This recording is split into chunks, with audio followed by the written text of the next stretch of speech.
Assalamualaikum warahmatullahi wabarakatuh. Bismillahirrahmanirrahim. Alhamdulillahirabbil alamin. Wassalatu wassalamu ala asyrafil mursalin sayyidina Muhammadin wa ala alihi wa sahbihi ajma'in. Rabbi shrah li sadri wa yassir li amri wa hlul 'uqdatam min lisani yafqahu qawli. Terlebih dahulu, saya ingin mengucapkan terima kasih kepada semua ibu bapa dan penjaga murid kerana menonton video taklimat urusan pembukaan semula sekolah bagi tahun 2020. InsyaAllah dalam taklimat ini, walaupun dilakukan secara rakaman video, diharapkan agar semua ibu bapa dapat memahami segala garis panduan dan segala ketetapan yang telah diputuskan oleh pihak Sekolah Kebangsaan Bukit Rahmat. Baik, untuk makluman semua ibu bapa dan penjaga murid, pihak sekolah telah memberikan beberapa dokumen sebagai rujukan dan panduan kepada semua ibu bapa dan penjaga untuk membuat persiapan bagi sesi persekolahan yang akan bermula pada 15 Julai dan 22 Julai 2020.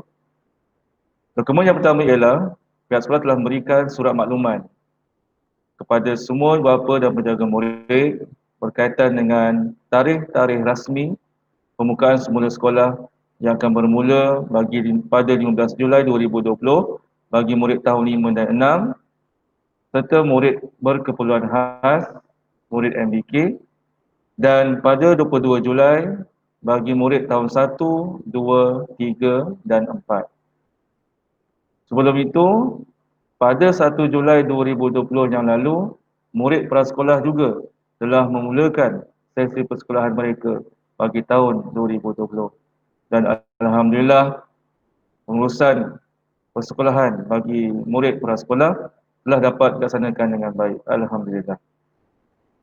Bersama-sama dengan surat makluman ini juga, pihak sekolah telah menyediakan garis panduan pengurusan pembukaan semula sekolah sebagai rujukan kepada semua ibu bapa dan penjaga untuk menghantar semula anak-anak, tuan-tuan dan puan-puan ke sekolah.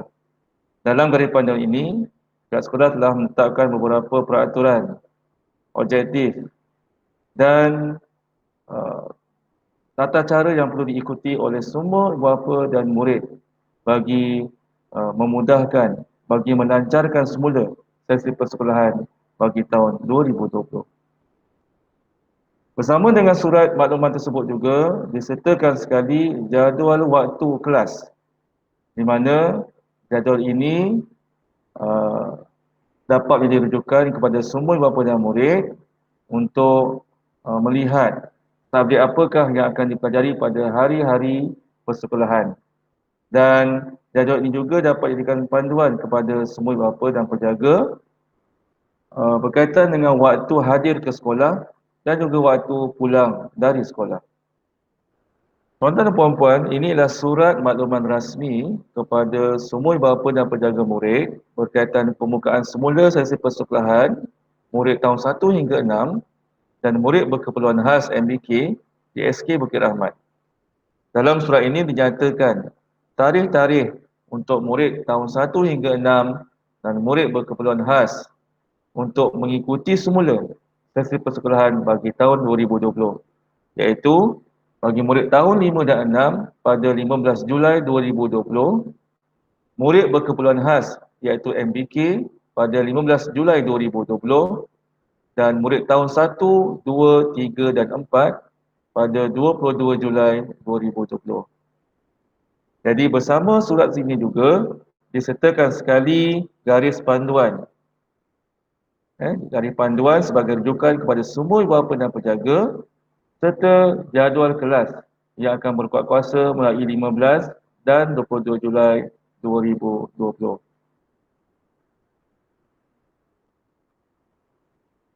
Baik, kita lihat garis panduan pengurusan pembukaan semula sekolah. Jadi garis panduan ini terpakai kepada semua ibu bapa, penjaga dan murid tahun 1 hingga 6 serta murid berkeperluan khas yang di MBK yang memulakan semula sesi persekolahan di SK Bukit Rahmat Tangkak. Dan tarikh pembukaan semula sekolah adalah berdasarkan ketetapan yang telah diputuskan oleh pihak Kementerian Pendidikan Malaysia sendiri. Garis panduan pengurusan pembukaan semula sekolah yang dikeluarkan oleh pihak sekolah ini adalah berdasarkan ketetapan yang telah diputuskan oleh Jawatankuasa Pengurusan Pembukaan Semula Sekolah JPPSS SK Bukit Rahmat dan turut dibentangkan dalam mesyuarat LJKP IBG SK Bukit Rahmat bilangan 2 2020. Jadi untuk makluman semua ibu bapa dan penjaga, segala keputusan dan ketetapan yang telah ditetapkan dalam garis panduan ini ialah hasil daripada perbincangan bersama pihak sekolah dan juga ahli jawatankuasa PIBG SK Bukit Rahmat. Garis panduan pengurusan pembukaan semula sekolah ini disediakan dengan merujuk kepada garis panduan dan Standard Operating Procedure SOP yang ditetapkan oleh pihak Kementerian Pendidikan Malaysia KPM, Kementerian Kesihatan Malaysia KKM dan Majlis Keselamatan Negara MKN. Garis panduan pengurusan pembukaan semula sekolah yang disediakan oleh pihak sekolah Kebangsaan Bukit Rahmat Tangkak ini tertakluk kepada perubahan dari semasa ke semasa. Jadi untuk makluman semua bapa dan penjaga juga, terdapat kemungkinan segala ketetapan, segala garis panduan yang ditetapkan oleh pihak sekolah kemungkinan akan berubah dari semasa ke semasa mengikut situasi dan juga mengikut arahan yang diterima. Jadi diharapkan kepada semua bapa dan penjaga agar dapat bersedia dengan sebarang perubahan yang akan berlaku. Jadi objektif garis panduan ini adalah yang pertama untuk memastikan urusan sekolah dapat berlaku dengan lebih teratur dan lancar, keselamatan dan kesihatan murid, guru dan warga sekolah diutamakan semasa mereka berada di sekolah dan proses pengajaran dan pembelajaran iaitu PDP berlaku dalam keadaan selamat. Baik. Untuk waktu pengoperasian sekolah. Di sini terdapat beberapa pindaan berbanding dengan jadual sebelum PKP. Waktu sesi persekolahan bagi semua murid tahun 1 hingga 6 dan kelas MBK adalah seperti berikut. 7.30 hingga 8 pagi ialah waktu penghantaran murid ke sekolah dan saringan kesihatan. Kalau sebelum ini, sesi PDP ataupun sesi pengajaran dan pembelajaran akan bermula pukul 7.30 pagi. Dan ibu bapa dan penjaga boleh menghantar anak ke sekolah lebih awal daripada itu. Tetapi mulai 15 Julai 2020, pihak sekolah amat mengharapkan agar semua ibu bapa dan penjaga dapat menghantar anak jagaan masing-masing mengikut waktu yang ditetapkan iaitu bermula 7.30 hingga 8 pagi. Kerana pada waktu ini, guru-guru SKBR akan bertugas bagi mengambil suhu badan murid, merekod suhu badan murid serta menjaga pergerakan murid dalam keadaan penjarakan sosial ke kelas masing-masing.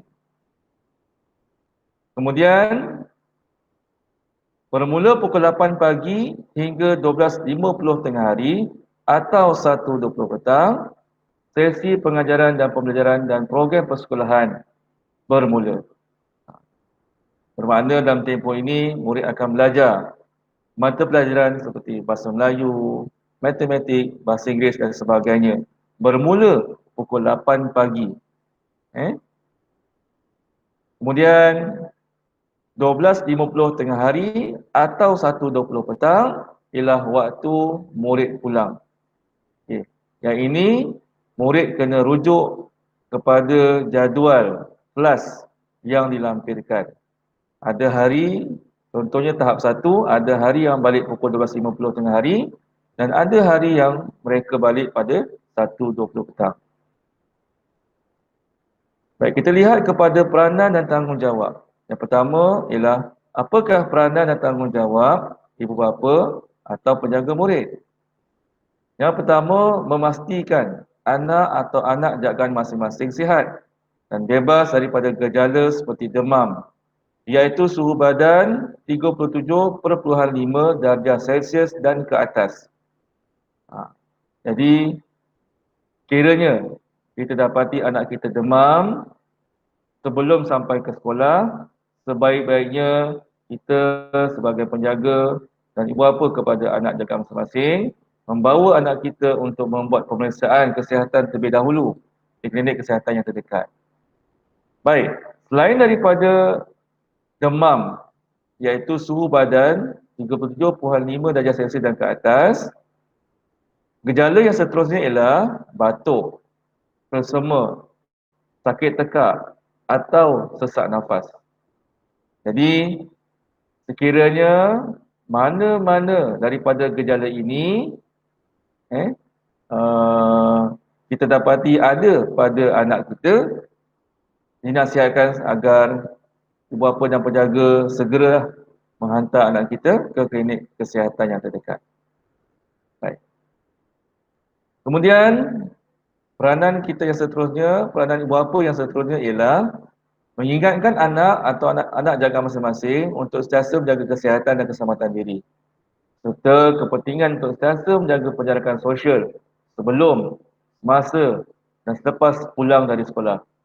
Ini penting tuan-tuan, kerana kita mesti memastikan anak kita sedar tentang kesihatan, keselamatan yang perlu mereka jaga. Sebab norma baru pendidikan sekarang ini tidak sama seperti norma baru pendidikan yang mereka lalui sebelum ini.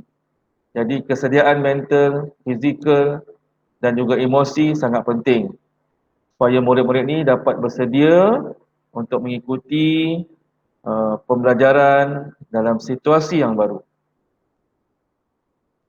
Kemudian, kita juga harus menasihati anak atau anak jagaan kita supaya tidak berjabat tangan atau bersalaman atau bersentuhan antara satu sama lain, sama ada guru, rakan-rakan atau orang sekeliling.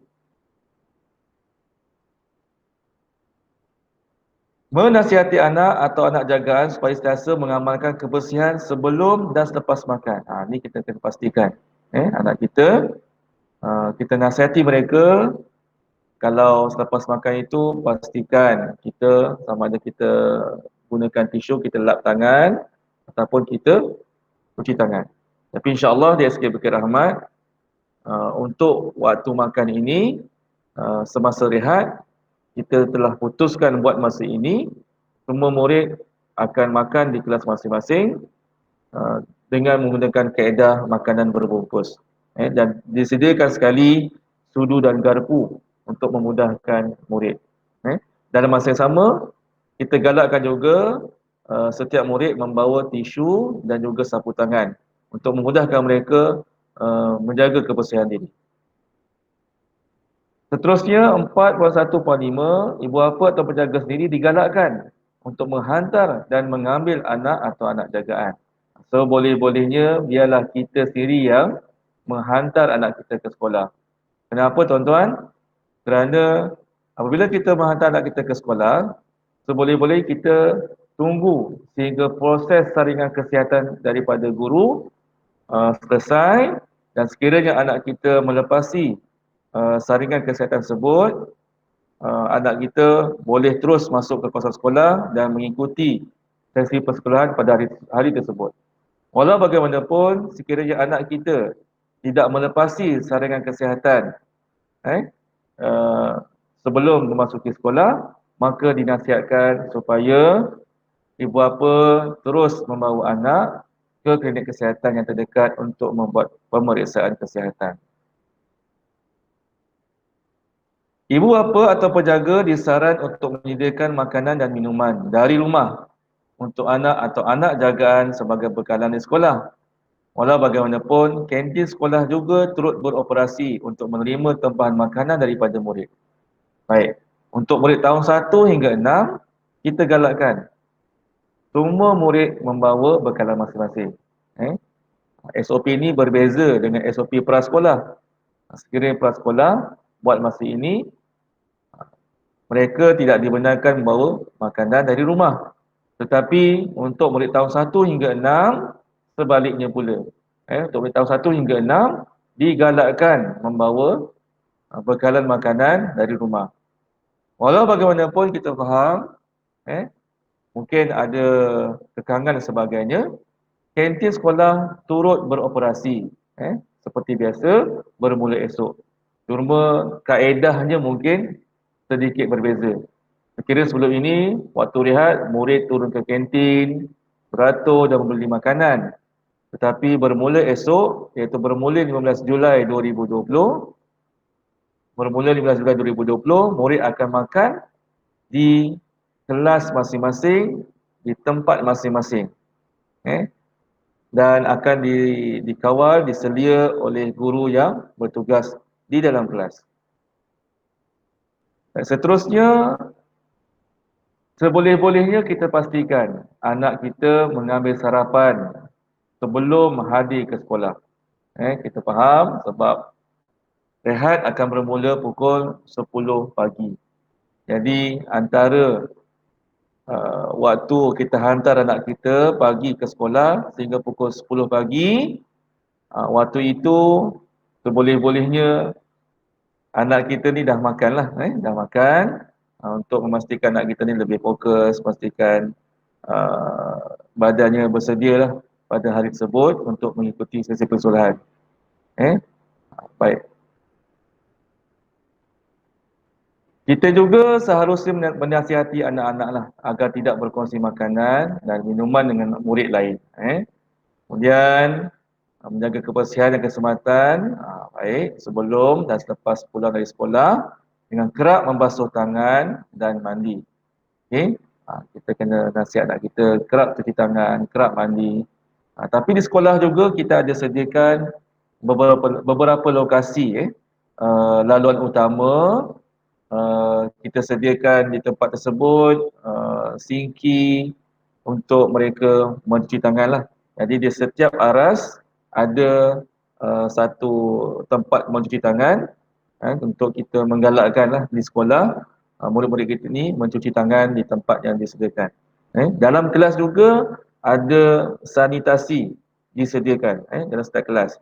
Jadi murid ini di laluan utama ada sinki, dalam kelas ada sanitasi dengan harapan apabila mereka ini kerap membasuh tangan, menjaga kebersihan diri, insya-Allah dengan cara tersebut kita akan anak-anak kita akan terpelihara daripada penyakit-penyakit lah. Ibu bapa dan penjaga digalakkan untuk membekalkan anak atau anak jagaan dengan pelitup muka seperti yang disarankan oleh pihak Kementerian Kesihatan Malaysia ataupun KKM. Baik. Untuk pelitup muka ini, kita galakkan anak-anak kita pakai di sekolah. Mengikut spesifikasi yang macam mana. Jadi pihak sekolah tetapkan mengikut spesifikasi yang ditetapkan oleh Kementerian Kesihatan Malaysia. Jadi tuan-tuan kena pastikanlah sekiranya tuan-tuan pakai contohnya yang ada corak dan sebagainya, adakah menepati spesifikasi yang ditetapkan oleh pihak Kementerian Kesihatan Malaysia. Jadi dalam garis panduan ini pihak sekolah hanya menyatakan digalakkan membekalkan anak masing-masing dengan pelitup muka tetapi seperti yang disarankan oleh pihak Kementerian Kesihatan Malaysia. Baik. Okey, tanggungjawab murid. Murid mematuhi semua saranan dan panduan yang diberikan oleh ibu bapa atau penjaga, guru dan pihak pentadbiran sekolah, sentiasa menjaga keselamatan, kesihatan diri dan penjarakan sosial sebelum, semasa dan selepas pulang dari sekolah. Kita faham, penjarakan sosial ni agak satu perkara yang baru bagi anak-anak kita. Sekurang-kurang 1 meter mereka kena menjarakkan diri daripada orang lain. Tapi insya-Allah kita akan cuba didik di sekolah dan sama-samalah juga kita cuba didik anak kita di rumah untuk memastikan anak kita ni sentiasa menjaga penjarakan sosial. Okay. Kemudian tanggungjawab murid yang seterusnya ialah sentiasa memberikan fokus terhadap sesi pengajaran dan pembelajaran yang dilaksanakan di sekolah. Okay. Kita faham sebelum ini semasa tempoh PKP sebenarnya sesi pengajaran dan pembelajaran berlaku. Cuma mungkin tidak sepenuhnya. Kerana ada beberapa yang menyediakan akses untuk murid-murid ini melakukan tugasan secara dalam talian. Tapi ada setengah murid kita, ada setengah anak-anak kita yang tidak dapat mengikuti sesi pembelajaran dengan berkesan di rumah. Mungkin atas kekangan tiada internet di rumah, tiada perkakasan yang sesuai dan sebagainya. Jadi diharapkan apabila sekolah dah kembali beroperasi sepenuhnya bermula 15 Julai, anak-anak kita dapatlah memberikan fokus terhadap sesi pengajaran dan pembelajaran yang dilaksanakan di sekolah. Dan juga anak-anak kita ni kita pastikanlah supaya segala tugasan yang diberikan oleh guru dilaksanakan dengan bersungguh-sungguh, penuh tanggungjawab. Jadi itulah harapan kami kepada murid-murid ini. Baik. Okey, bagaimana pelaksanaan ini? Murid hanya dibenarkan masuk dan keluar dari sekolah menggunakan pintu masuk utama iaitu pintu 1 dan pintu masuk di belakang sekolah pintu 2. Okey, pintu 1 ni pintu utama di depan, pintu 2 ni pintu di belakang di padang sana.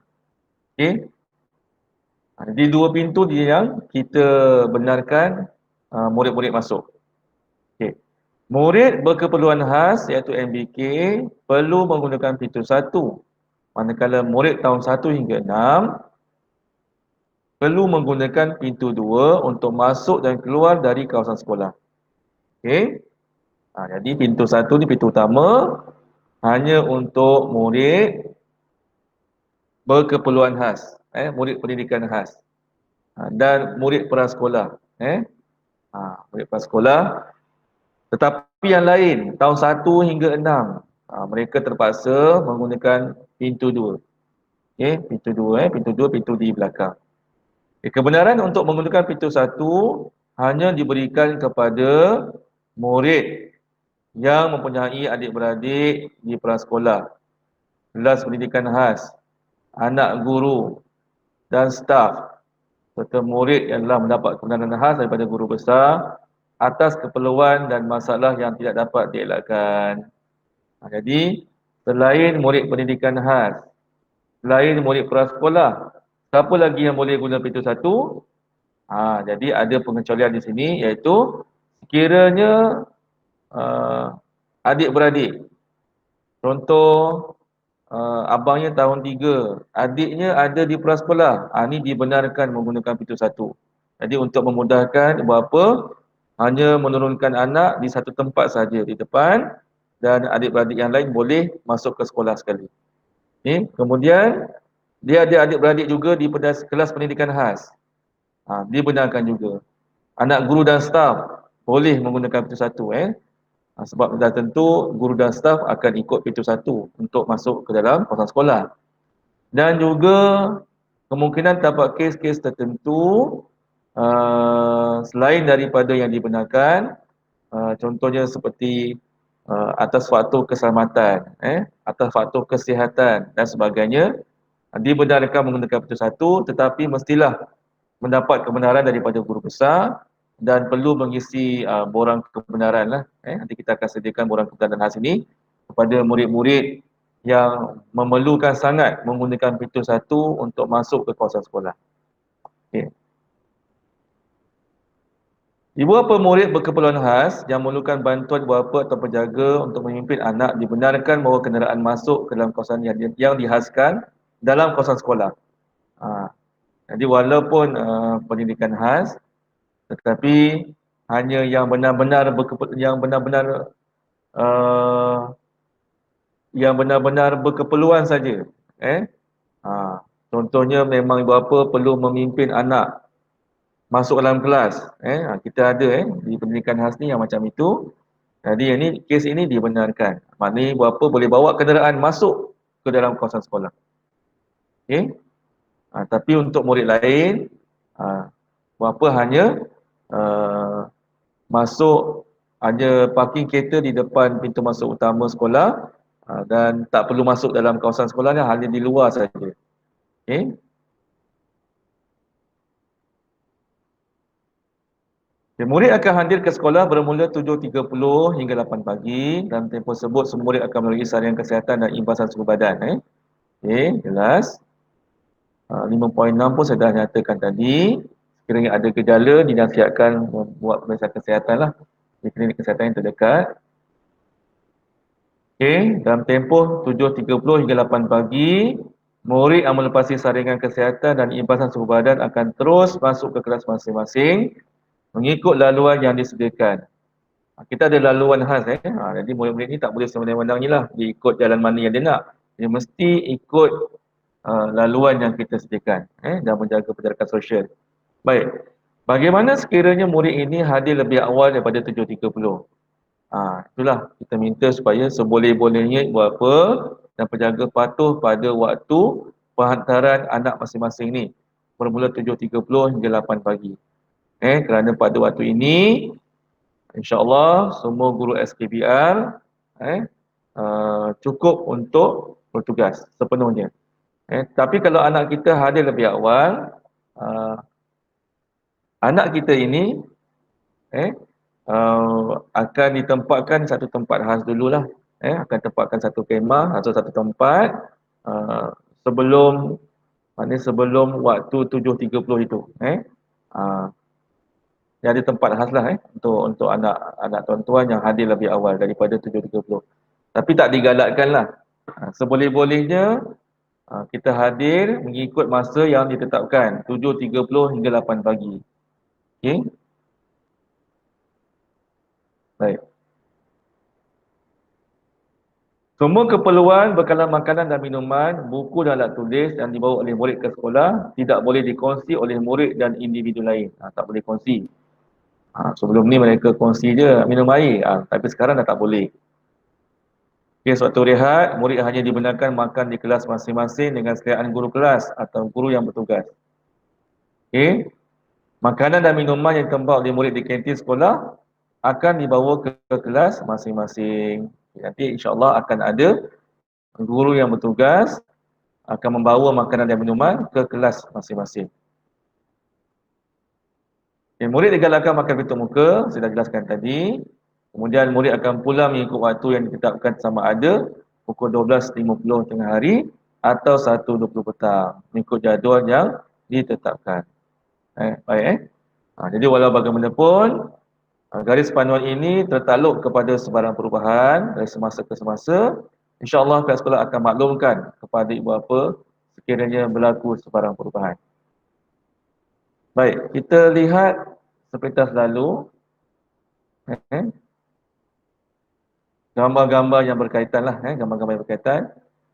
Inilah contoh saringan kesihatan yang akan dilakukan kepada semua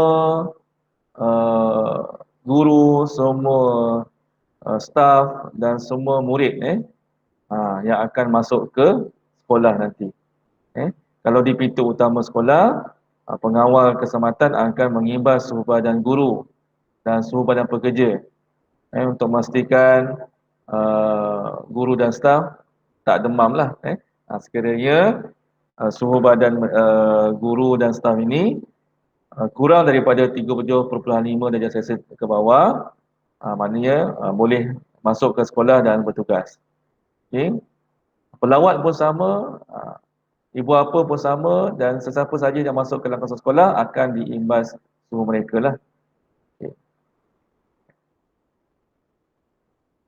Baik. Inilah contoh kedudukan meja dan kerusi dalam bilik PDP atau kelas. Kalau kita lihat sini, dalam kerusi, meja dan jarak individu ke individu mematuhi SOP penjarakan sosial, iaitu minimum 1 meter. Kalau kita lihat sini, jadi macam kelas peperiksaan dah. Okay. Kemudahan dan persekitaran dalam bilik PDP ataupun dalam kelas tu, apa dia? Antaranya ialah terdapatnya label laluan terarah dan penjarakan sosial di dalam dan luar bilik PDP. Lihat sini ada anak panah terus, mereka pusing ke kanan, dia ada anak itu untuk pelan ataupun label laluan terarah. Kemudian terdapat juga informasi gejala COVID-19, panduan penjagaan kesihatan dan keselamatan, tong sampah yang disediakan juga, tong sampah baru, tong sampah yang bertutup. Sebelum ni tong sampah terbuka, tapi sekarang ni dah gunakan tong sampah yang bertutup.